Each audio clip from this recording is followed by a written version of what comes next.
Master Jet, hope you could answer po. Planning to resign effective this June 1, 2024.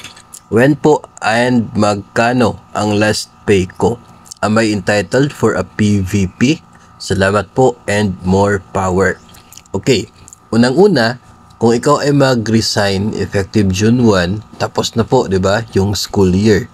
So, expected or assumed na nakompleto ninyo no yung serbisyo sa buong school year na ito, sapagkat yung effectivity ay June 1.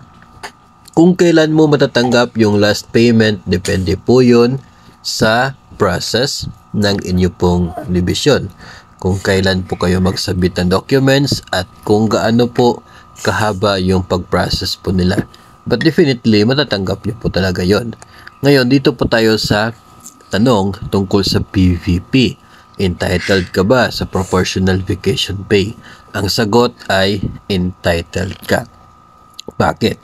Kasi ikaw ay nakapag-serve sa school year 2023 to 2024. Nakompleto mo, no? Kasi yung resignation mo sa June 1 pa mag-i-effect, tapos na yung school year.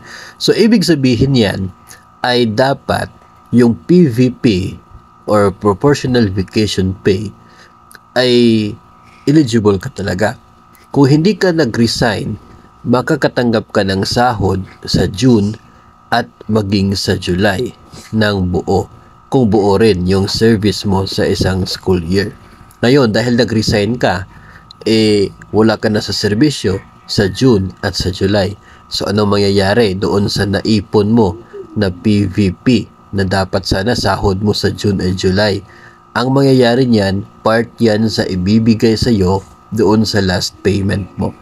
So matatanggap mo siya kasabay ng kung ano man ang pwede pang matatanggap mo. Included po doon yung portion ng year-end bonus.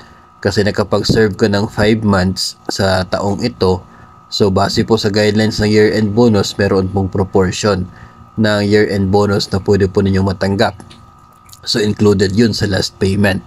Tapos yung PVP na dapat sana sahod mo sa June and July, pero dahil nag-resign ka na, so ibibigay din po yun. So definitely entitled ka kasi nga nakompleto mo yung service sa isang school year. And yun po, yung process kung kailan matatanggap, depende na po yun sa processing dyan po sa inyong division at kung ano po yung process po nila. Magkipag-ugnayan na lamang po sa mga concerned na mga opisina at personnel para po ay mas maaga ninyo na ma-process yung mga requirements, para mas maaga rin po ninyo matanggap ang inyo pong last payment galing po sa inyong serbisyo.